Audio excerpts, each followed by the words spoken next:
अचिंत्य व्यक्त रूपाय निर्गुणाय गुणात्मने समस्त जगदाधार मूर्तये ब्रह्मणे नमः। सर्वेभ्यो नमो नमः। कल हम द्वितीय भाव के विचारणीय विषयों को समझ चुके हैं। आज हमारा अगला भाव है तृतीय भाव। तृतीय भाव से संबंधित किन किन विषयों का विचार किया जाता है। तृतीया शब्द से मुझको एक श्लोक याद आ रहा है, आप लोगों को मैं सुनाना चाहता हूँ।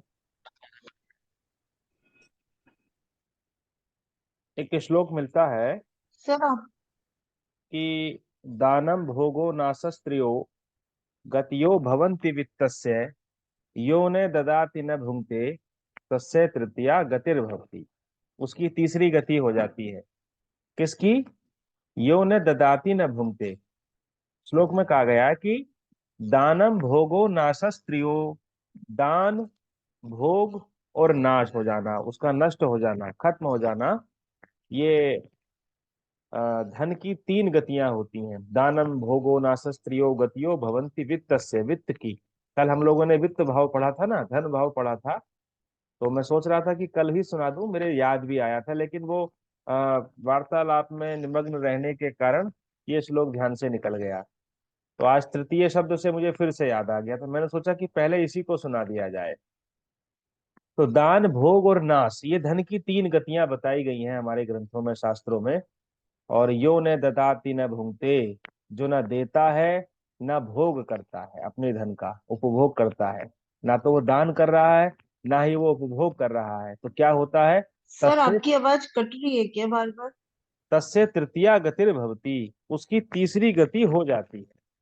यानी जो धन को दान भी नहीं करता और उसका उपभोग भी नहीं करता, उसके धन की तीसरी गति हो जाती है, यानी उसका धन नष्ट हो जाता है। कोई और उसके धन का उपभोग कर लेता है, कोई और उसके धन को हड़प लेता है।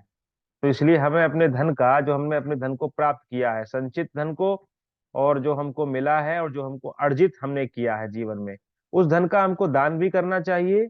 और उस धन को हमें अपने जीवन में उसका उचित सदुपयोग भी करना चाहिए, उचित उपयोग भी हमको उसका करना चाहिए। तो मेरी आवाज सभी लोगों तक स्पष्ट रूप से पहुंच रही है? सर आपकी आवाज कट रही है जी अभी। जी गुरु जी, ठीक आ रही। ठीक आ रही है? तो आपकी तरफ नेटवर्क की प्रॉब्लम होगी, आप उसको देखिए, क्योंकि बाकी लोगों तक मेरी आवाज पहुंच रही है साफ। आवाज आपकी सर अचानक ही अभी अब क्लियर है। जी। अभी कट रही थी, अभी थोड़ी देर पहले कट रही थी और मीटिंग भी डिस्कनेक्ट हो गई थी, बट अब दोबारा कनेक्ट हो गई है और अब आवाज क्लियर आ रही है। अच्छा, चलिए, ठीक है। ठीक। तो तृतीय भाव, तृतीय भाव से किन किन विषयों का विचार किया जाता है? भिन्न भिन्न ग्रंथकारों ने ज्योतिष के भिन्न भिन्न विषयों को लिया है, और मुख्य रूप से जिन विषयों को ग्रहण किया है वह पाराशर जी के मत से मिलते जुलते हैं। तो देखते हैं पाराशर जी ने क्या कहा इस बारे में। बृहत पाराशर में लिखा गया है ये श्लोक। उसमें लिखा है कि विक्रमं भृत्य भ्रात्रादि चोपदेश प्रयाणकम पित्रौरवैर्मरणं विज्ञो दुश्चिक्याच्च निरीक्षयेत्। निरीक्षण करना चाहिए। दुश्चिक्याच का मतलब क्या है यहाँ पर? दु कहते हैं कठिनाई से। आप व्यास जी बताएं, आप कुछ किस बोल रहे भाव? हैं। तो तृतीय भाव जो हम्म। कठिनाई का भाव है, जो संघर्ष का भाव है, पराक्रम का भाव है, उससे निरीक्षित माने निरीक्षण करना चाहिए। विज्ञ, विज्ञ कहते हैं विद्वान लोगों को, विद्वानों को उससे निरीक्षण करना चाहिए। किस चीज का? विक्रमम, विक्रम कहते हैं पराक्रम को, साहस को, है ना, एफर्ट्स को। इनका विचार हमको तृतीय भाव से करना चाहिए। इसलिए आपको ज्योतिष के बहुत सारे ग्रंथों में, किताबों में जगह जगह आपको विक्रम भाव लिखा हुआ, पराक्रम भाव। आप अपने को म्यूट कर लीजिए, सभी लोग, आवाज गूंज रही है। तो विक्रम भाव आपको लिखा हुआ मिलेगा। विक्रम भाव से ही आपको समझ जाना है कि विक्रम भाव का मतलब तृतीय भाव है वहां पर। भृत्य भ्रात्रादि, भृत्य कहते हैं नौकरों को, है ना, जो सर्वेंट हैं आपके। नौकरों का भाव, नौकरों से मिलने वाला सुख। नौकर आपके यहाँ पर कोई विश्वासघात, धोखाधड़ी तो नहीं करेंगे। नौकर आपका, नौकरों से आपका कैसा संबंध रहेगा, स्वामी और नौकर का, तो वो आपको जो है पराक्रम भाव से ही चेक करना है। पराक्रम होगा तो नौकरों से काम भी ले पाएंगे आप, पराक्रम नहीं हुआ तो नौकर भी आपके लिए सेवा करने में असमर्थ सिद्ध होंगे। तो इसलिए श्लोक का एक एक शब्द एक दूसरे से जुड़ा हुआ है। भ्रातृ आदि, भ्रातृ कहते हैं भाइयों को, है ना। भाइयों का जो सुख है उसका विचार भी तृतीय भाव से किया जाता है। और छोटा चय, बड़ा हाँ अभी आएंगे, छोटे बड़े पर भी आएंगे। अभी अभी यहाँ पर तो स्पष्ट रूप से इंकित नहीं किया गया, केवल भ्रातृ शब्द आया है बस। भाई, भाई का विचार है, उसको हम अभी आगे के श्लोक से स्पष्ट करेंगे। चय उपदेश प्रयाणकम, चय उपदेश प्रयाणकम, चय माने और, उपदेश प्रयाणकम, उपदेश का विचार करना चाहिए। कोई आपको सलाह दे रहा है, उपदेश दे रहा है, तो व्यक्ति उपदेश देने में कैसा सिद्ध होगा, वह उपदेश देने में समर्थ होगा कि नहीं होगा, उसकी सलाह को माना जाएगा कि नहीं माना जाएगा, इसका विचार भी हम तृतीय भाव से करते हैं। और प्रयाणकम, प्रयाण माने यात्रा, प्रयात, आगे बढ़ जाना, विशेष रूप से किसी लंबी यात्रा, छोटी मोटी लंबी यात्रा पर चले जाना। याण शब्द या धातु से बना ना, उसी से यात्रा शब्द निष्पन्न हुआ है। प्रे माने विशेष रूप से किसी विशेष कार्य के लिए आप कोई यात्रा करने जा रहे हैं, तो उसका विचार भी तृतीय भाव से ही किया जाएगा, जिसमें आपके पराक्रम की आवश्यकता है। और पितरऊ, पितरऊ शब्द में समास हुआ, माता और पिता दोनों का विचार। मरणम, मरण उनका, है ना। तो माता और पिता का मरण कैसा होगा, इसका विचार विद्वान लोग जो है वो तृतीय भाव से करते हैं। तो इसमें जो है आप देखेंगे मुख्य रूप से लगभग 4 या 5 विषय इसमें आए हैं। पराक्रम आया है, नौकर आया है, भाई आया है, उपदेश आया है, यात्रा आई है, माता पिता का मरण आया है। बस इतने विषयों का चिंतन पराशर जी जो है वो तृतीय भाव से कर रहे हैं। ठीक है, अब हम इसको देखते हैं जातक पारिजात में। जातक पारिजात में क्या कह रहे हैं भाई दीक्षित जी। ज्येष्ठानुज स्थिति पराक्रम साहसानि, कंठस्वर श्रुति वरामरणाम शुकानि, धैर्यं च वीर्यं बल मूल फलाशनानि, तृतीय भवनात् तक्रम शोकक्लानि। इसमें ज्येष्ठा अनुज स्थिति, ज्येष्ठ किसको कहते हैं, ज्येष्ठ कहते हैं बड़े भाई को। बड़े, बड़े भाई को। और अनुज किसको कहा जाता है, छोटे भाई छोटे को। भाई को। छोटे भाई। तो बड़े भाई छोटे भाई की जो स्थिति है, उनकी स्थिति कैसी है, समाज में कैसा रह रहे हैं, है ना, उनका मान सम्मान है कि नहीं है। तो यहाँ पर बड़े और छोटे भाई की, व्यास जी आप पूछ रहे थे कौन सा भाई, जातक पारिजात जी ने दोनों भाइयों को ले लिया। ज्येष्ठ अनुज दोनों। दोनों भाइयों की स्थिति का विचार आप इस भाव से करेंगे, वहां पर पाराशर जी ने नहीं खोला था, तो यहाँ पर दोनों शब्द आप ले लिया। पराक्रम क्या है, देखिए वही शब्द है। साहसानी, ये भी उसी से मिलता जुलता शब्द है। कंठ स्वर, तो उसके कंठ का स्वर कैसा होगा, गले का स्वर कैसा होगा। श्रुति, श्रुति किसे कहते हैं, सुनना, है ना, वो कैसे वचन सुनेगा। वरामरणाम, वर आमरणाम सुकानी, इसका मतलब क्या हुआ भाई, वर माने जो श्रेष्ठ है, ठीक है, श्रेष्ठ है जो। और अमर, अमरनाम का मतलब क्या हुआ, यहाँ पर कुछ स्पष्ट नहीं हो पा रहा।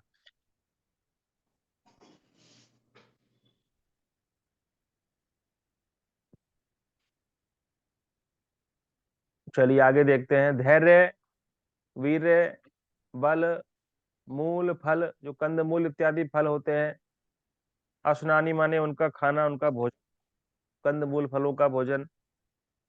इन बातों का विचार तृतीय भवनात् क्रम, क्रमशः अखिलानी, अखिलानी माने अखिल समस्त, इन समस्त विषयों का चिंतन आपको तृतीय भाव से, तृतीय भवन से आपको कर लेना चाहिए। तो वर्णा, वर माने श्रेष्ठ हो गया, श्रेष्ठ वस्त्रों से संबंध तो नहीं है इसका संभवतः। मरण शब्द का अर्थ क्लियर नहीं हो पा रहा, अमरणाम का मतलब क्या है यहाँ पर, चलिए आगे देखेंगे।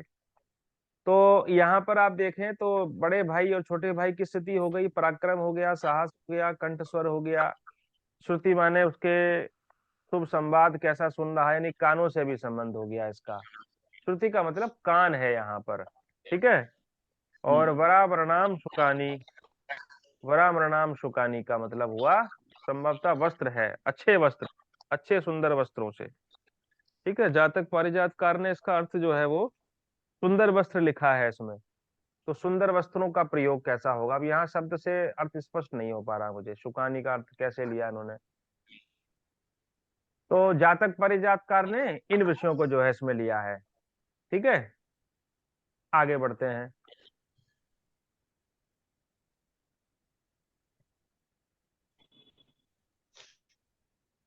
ये उत्तर कालामृत में है, ये जो विषय लिखे हुए हैं ये उत्तर कालामृत में लिखे हुए हैं। उत्तर कालामृत में क्या क्या लिखा है,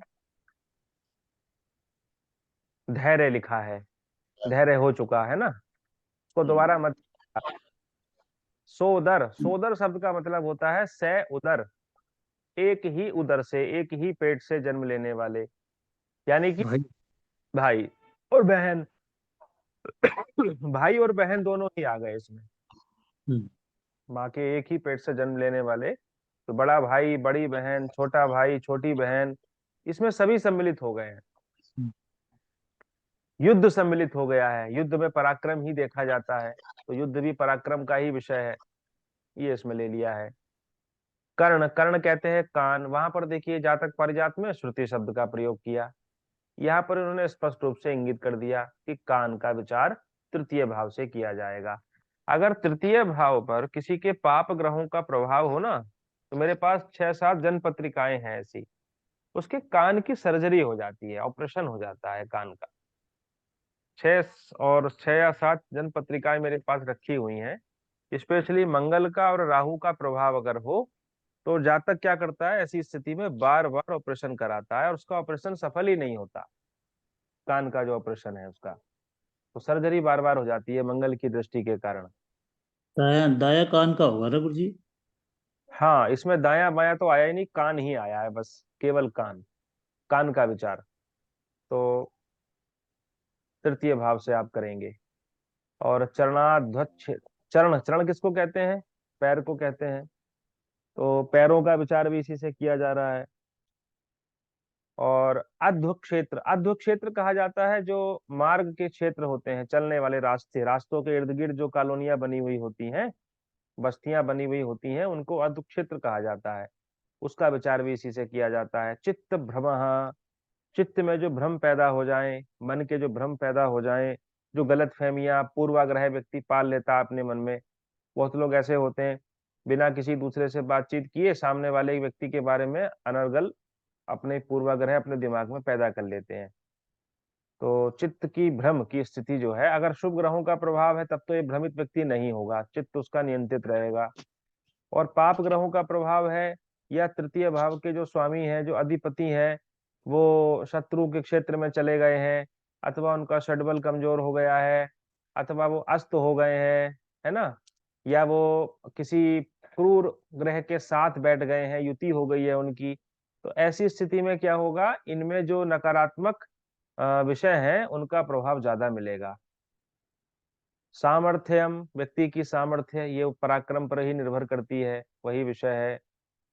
सुर सद्म ताप करणम, सुर सद्म कहते हैं देवताओं का स्थान, ताप करणम कहते हैं ताप को करने वाला, ताप मतलब दूसरों को दुख देने वाला। स्वप्नम, स्वप्न का विचार भी तृतीय भाव से किया जाता है, किस तरीके के व्यक्ति स्वप्न देखेगा,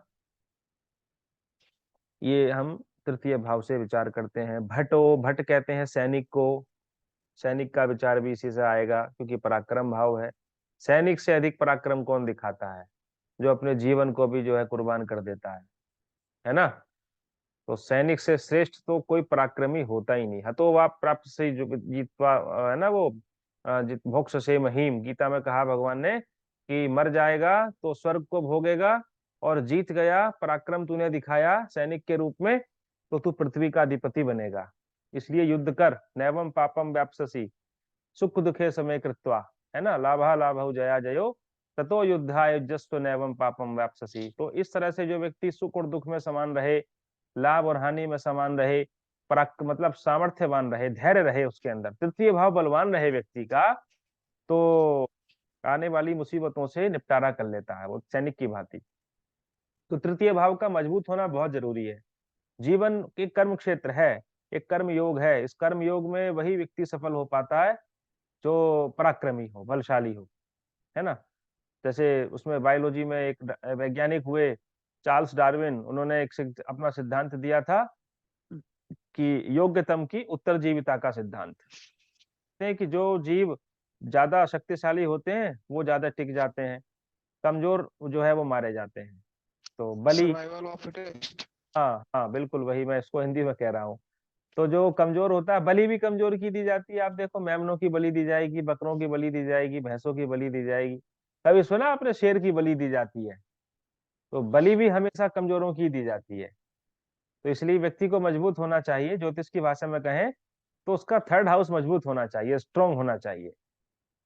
तो इन बातों का विचार इससे किया जाता है, विक्रम का विचार, पराक्रम का विचार, उत्साह का विचार। स्वीयो बंधु जन है, जो उसके पारिवारिक बंधु जन है, निकट के बंधु जन है, उनका विचार भी इसी से किया जाएगा। बहुत निकटतम बंधुजन है जिनसे उसका जीवन का लेना देना चल रहा है। कुछ ऐसे लोग होते हैं ना जीवन में, संबंधी तो हमारे बहुत होते हैं, लेकिन कुछ संबंधी ऐसे होते हैं कि जिनसे हमारा मेल मिलाप बहुत अधिक अधिक होता है। हमारे हर सुख में, हमारे हर दुख में उनकी सहभागिता जरूरी होती है। कुछ ही चुनिंदा लोग ऐसे होते हैं, तो उन्हीं चुनिंदा लोगों के लिए लिखा गया है शब्द स्वयो बंधु जन है ना, सबके लिए नहीं है। और सुहित चलन, जो आपके हृदय के साथ चलता रहता है, आपके हृदय के निकट होता है, यानी कि आपका मित्र। तो मित्र का विचार भी यहाँ से किया जा रहा है। कंठा दुष्टम, जो कंठ की गले की मिठास है, इसका विचार भी यहाँ से हो रहा है। भोज्याधिकम, भोजन की अधिकता, है ना, उन सारी बातों का विचार यहाँ हो रहा है। शक्तिर्दाय, शक्ति देने का गुण कितना है, विभाव कितना है उसके अंदर। और भूषण गुण, ये सारे आभूषण वगैरह गुण कितने हैं। विद्या विनोद बलम, विद्या विनोदी स्वभाव उसका, इनका सबका बलाबल का विचार भी तृतीय भाव से किया जा रहा है। लाभो, लाभो का मतलब लाभ, जो पराक्रम से जो अपनी संपत्ति को वो अर्जित कर रहा है, उससे वो कितना लाभ कमा रहा है, उसका विचार भी आप तृतीय भाव से कर रहे हैं। देह, देह आ गया उसका शरीर। तो देह का मतलब यहाँ पर लगन वाले देह से नहीं है, देह का मतलब है कि उसके देह में जो शक्ति है, सामर्थ्य है, उससे यहाँ पर अर्थ लिया गया है इसका। समृद्धि से अर्थ ले लिया गया है। समृद्धि का मतलब हो गया आपका जो है संपत्तियां, है ना, खुशहाली। सत कुल भवः, अच्छे कुल का होना उसका। और भृत्यश्च कहते हैं नौकर को, भृत्य माने नौकर हो गया। और पितृ स्थलम, पिता का स्थल।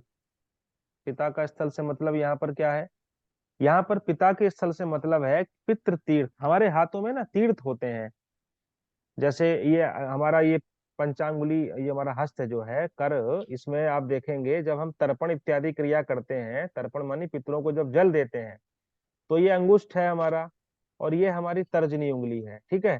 तो तर्जनी और अंगुष्ठ के बीच में यहाँ पर ये जो आप हिस्सा देख रहे हैं इतना, यहाँ से जब जल दिया जाता है ऐसे करके, ऐसे करके, तो पितरों को तर्पण किया जाता है ना, पितरों को जल दिया जाता है।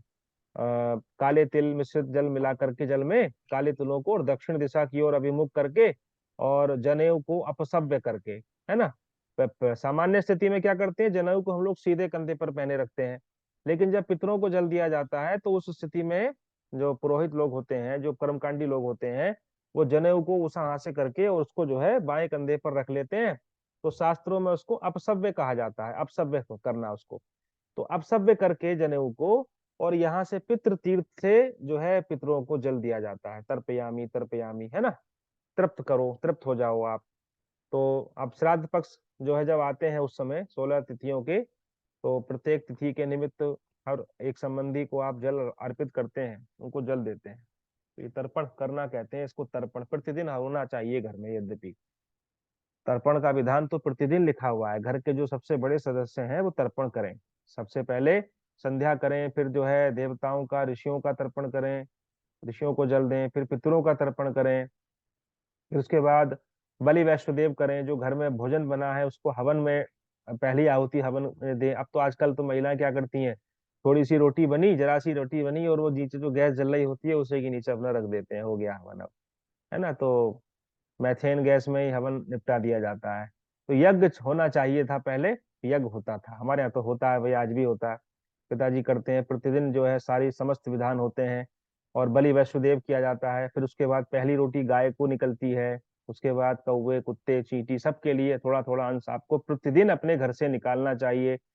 ये ऐसा जब आप करते हैं ना, तो आपके ऋण, आपके जो है वो ऋण होने लगते हैं, चुकते हैं। क्योंकि जाने अनजाने आप बहुत पाप कर रहे हैं, भोजन पका रहे हैं, तो पता नहीं कितने सूक्ष्म जीवों की हत्या उस समय हो रही है। तो ये सब कर्म जब तक आप नहीं करेंगे, तब तक आपके ऊपर कर्जा चढ़ता रहेगा, आपके ऊपर ऋण चढ़ते रहेंगे। तो एक ऋषियों ने व्यवस्था बनाई हमारे लिए कि ये प्रतिदिन ये सब विधान किया जाए।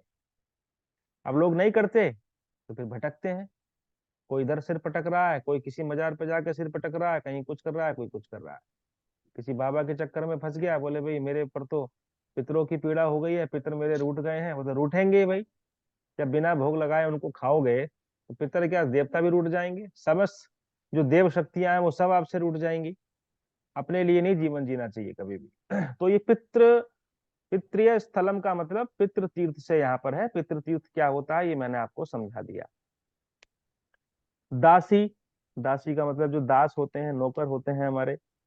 और स्वल्प, स्वल्प सुदान, थोड़े थोड़े जो व्यक्ति दान करता रहता है। यात्रा, छोटी छोटी यात्राएं।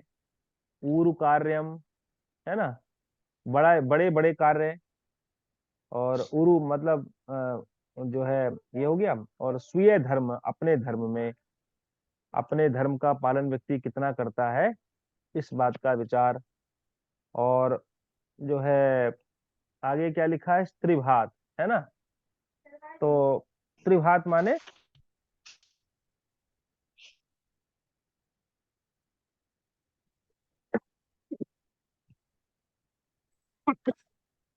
हम्म, इन सब का पालन। तो मैं समझता हूं कि उत्तर कालामृत में विषय जो है वो ज्यादा लिखे गए हैं बजाय बृहद पाराशर के और जातक पारिजात के। जातक पारिजात और उत्तर कालामृत जो ग्रंथ हैं, ये इनका जो समय निर्धारण है वो महर्षि पाराशर जी के बाद का है। तो पाराशर जी ने तो केवल पासवर्ड्स के रूप में जो है उसको लिख दिया है, कूट शब्दों में लिख दिया है। ये सब लोग जो बाद में आए, इन्होंने सबका उसका क्या किया, उसका एक तरह से भाष्य किया, उसकी उन्होंने वो व्याख्या उन्होंने उसकी की विस्तार से, जो है एक एक विषय को उन्होंने खोला। तो कुल मिलाकर के हम ये कह सकते हैं कि तृतीय भाव का मजबूत होना जीवन में बहुत ही जरूरी है। और एक जन पत्रिका के माध्यम से मैं इसको स्पष्ट करूंगा।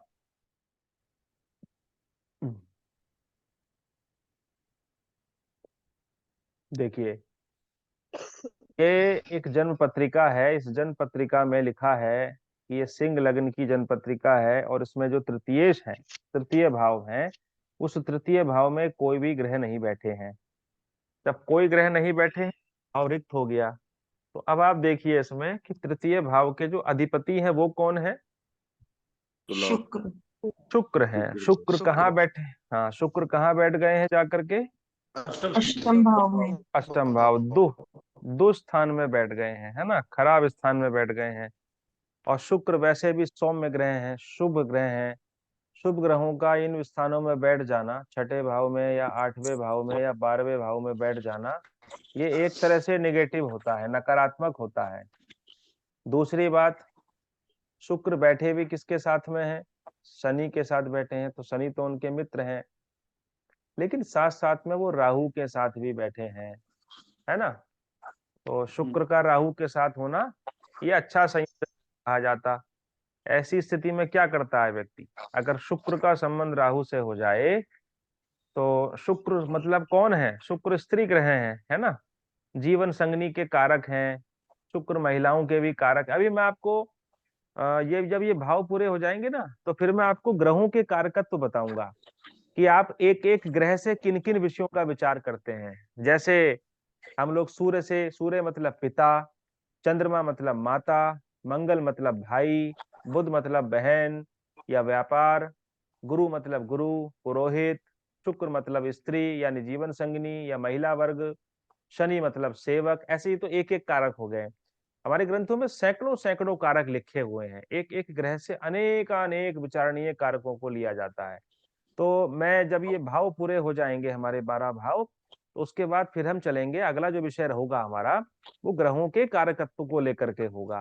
तो जब आपको भावों के कारकत्व पता चल जाएंगे, ग्रहों के कारकत्व पता चल जाएंगे, तो आपके फल कथन में इतनी सटीकता आ जाएगी कि आप जन्म पत्रिका को देखने मात्र से आप ये बता सकते हैं, अरे भाई तेरे तो नाखून खराब हो चुके हैं। जेब में व्यक्ति हाथ डाल के खड़ा हुआ है और आपने तुरंत जो है वो नाखून चेक किया, क्यों? द्वितीय भाव प्रभावित है। सेकंड हाउस हमने कल पढ़ा था कि द्वितीय भाव के जो कारक है वो धन, वाणी, विद्या वगैरह वगैरह, उनमें से एक कारक जो है वो नखून भी तो है। पोषकत्व नखम, जातक पारिजात में तो लिखा था कल, उत्तर काला में। है ना, पोषकत्व नखम। तो पोषण करने का गुण, और नख माने नाखून, तो नाखून का विचार द्वितीय भाव से किया जाता। तो ऐसे करके जब आपको भावों से संबंधित विचारणीय विषय बिल्कुल कंठस्थ हो जाएंगे, एक एक भाव से आप 50-50 कारकत्व आपकी मुंह जवानी हो, तब आप ज्योतिष का आनंद ले पाएंगे और सामने वाले व्यक्ति का भी आप सहयोग कर पाएंगे। ठीक है, तो अब देखिए आप इस जन्म पत्रिका में क्या स्थिति है कि एक तो शुक्र बैठ गए अष्टम भाव में, दूसरी बात शुक्र बैठे हैं राहु के साथ में, तीसरी बात अब चूंकि राहु के साथ बैठे हैं तो सीधी सी बात है केतु की भी दृष्टि रहेगी शुक्र के ऊपर, है ना। तो केतु की भी दृष्टि पड़ गई, पाप ग्रह की दृष्टि पड़ गई है यहाँ पर। और अब देखिए आप तृतीय भाव पर मंगल की भी दृष्टि पड़ रही है, मंगल 12वें घर में बैठे हैं, यहाँ से चौथी दृष्टि से 1 2 3 4 पराक्रम भाव को देख रहे हैं।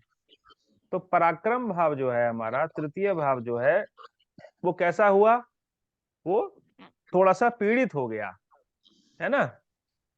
ये जो व्यक्ति है जिसकी मैं ये पत्रिका में आपको दिखा रहा हूं, इस पत्रिका में इसकी पत्नी जो है जॉब करती है, गवर्नमेंट जॉब में है, और ये व्यक्ति शिक्षा मित्र है।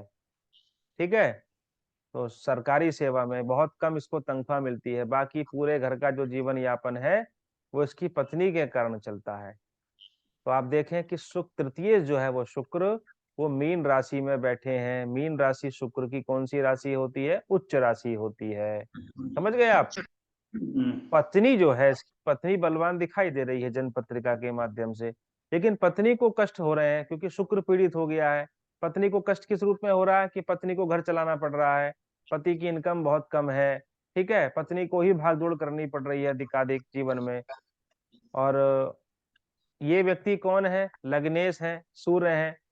लगन माने ये खुद है, ये कहाँ बैठे हैं? ये भाग्य में है, इनका भाग्य है। पत्नी कमा कमा करके ला करके इनको सैलरी दे रही है और ये अपने भाग्य का खा रहे हैं, समझ गए आप। तो लगन के जो मालिक हैं वो भाग्य में बैठे हैं, तो इनको पत्नी मिली इनके भाग्य से। सप्तम का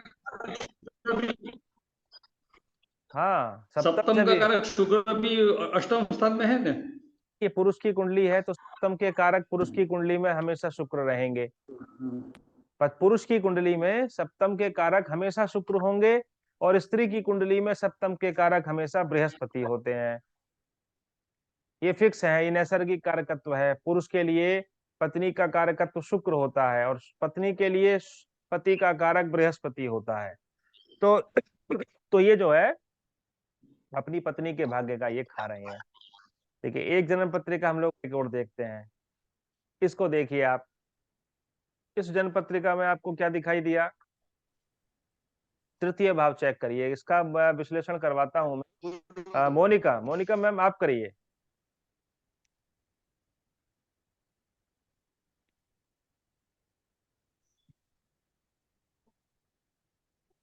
आवाज आ रही है मेरी आप तक?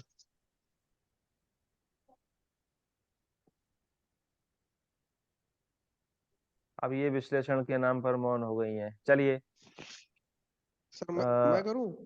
चलिए आप कर। जी सर, तृतीय भाव के स्वामी जो है सर गुरु है और उनके भाग्य रखे हुए हैं। और यदि ये कुंडली विराट जी, में आपकी आवाज बिल्कुल कट गुरु रही है। बैठा जो इस आपकी आवाज बिल्कुल कट, भी आवाज नहीं आ रही है। वृंदावन प्यासी जी हैं हमारे बीच में, आप बोलिए।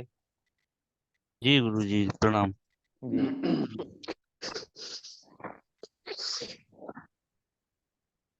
जी पराक्रम भाव के स्वामी हैं गुरुदेव धनु राशि में। तो यहाँ पे जो है मिथुन राशि में बैठे हैं गुरुदेव, तो राशि परिवर्तन योग हो रहा है यहाँ पे। बुध की राशि में गुरु और बैठे हैं भाग्य स्थान में। गुरु भाग्य स्थान में बैठे हो, उनकी सीधी दृष्टि भी तो पड़ रही है पराक्रम पर। सप्तम दृष्टि पड़ रही ना। तो गुरु की दृष्टि है सर, दैट मीन्स इसका मतलब क्या हुआ कि इसका पराक्रम ही स्वयं हो की गया, राशि में जो दृष्टि पड़ रही है, तो ये भाव जो है। शुभ भाव हो गया। जी हुआ नहीं हुआ? जी जी। तो अच्छे शुभ भाव में फिर ये व्यक्ति पराक्रमी होगा, बली होगा। हम्म। तो हाँ, भाव का भागवान हो जी। अधिपति, भाव का जी अधिपति यदि अपने भाव को देख रहा है तो उस भाव के शुभत्व की वृद्धि होती है, उस भाव के शुभ जी फलों की वृद्धि होती है। अब इस भाव के जो अधिपति हैं वो बृहस्पति हैं। बृहस्पति स्वयं में नैसर्गिक रूप से शुभ ग्रह हैं और बैठे भी वो भाग्य स्थान में है। भाग्य भाव तो त्रिकोण भाव है, बड़ा शुद्ध भाव होता है। वहां से बैठ तीसरे करके वो, भाव। है ना, वहां से बैठे सूर्य के साथ हैं, सूर्य उनके जी मित्र हैं, नैसर्गिक रूप से मित्र हैं। तो तृतीय भाव धीरे धीरे मजबूत हुआ। आप देखिए, आप तृतीय भाव पर किसी अन्य पाप ग्रह की दृष्टि तो नहीं है। गुरुजी तृतीय भाव पर सूर्य की दृष्टि है, पाप सूर्य की ग्रह दृष्टि है। नहीं। सर सूर्य की गुरु ग्रह दसवीं है दृष्टि भाई, है। पाप। सर और शनि तो की शनि दृष्टि की है, है। 10वीं दृष्टि शनि सर की है। सूर्य लाभेश है। बस शनि की 10वीं दृष्टि। सर सूर्य लाभेश है।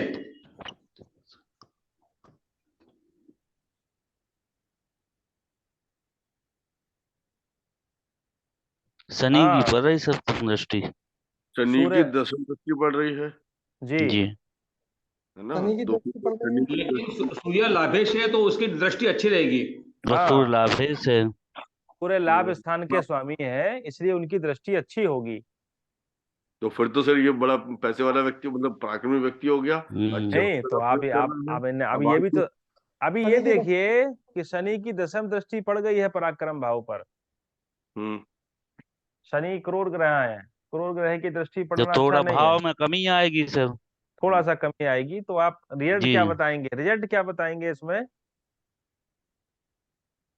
इसमें रिजल्ट पराक्रम उनका रहेगा लेकिन थोड़ा पराक्रम में कमी आएगी।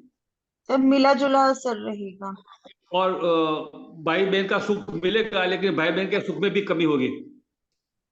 लेकिन सूर्य की भी तो पड़ रही सप्तम दृष्टि और शनि की दसम दृष्टि, तो जी पिता पुत्र मतभेद भी तो लाएगा। अब देखिए, ये जिस व्यक्ति की जन्म पत्रिका है, ये दो भाई बहन हैं, ठीक है।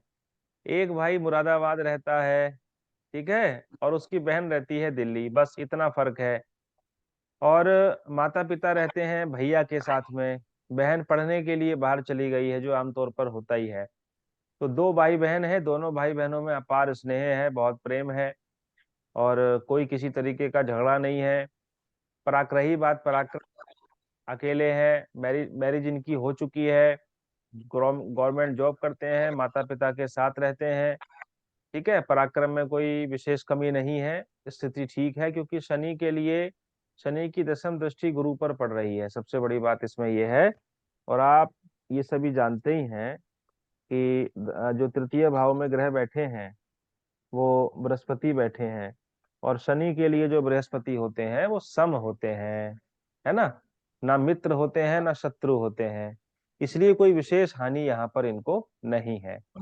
सर जी अब तृतीय भाव का कारक मंगल है, वो भी 11 लाभ स्थान में है, वो भी अच्छा रहेगा। हाँ हाँ हाँ हाँ हाँ, बिल्कुल बिल्कुल।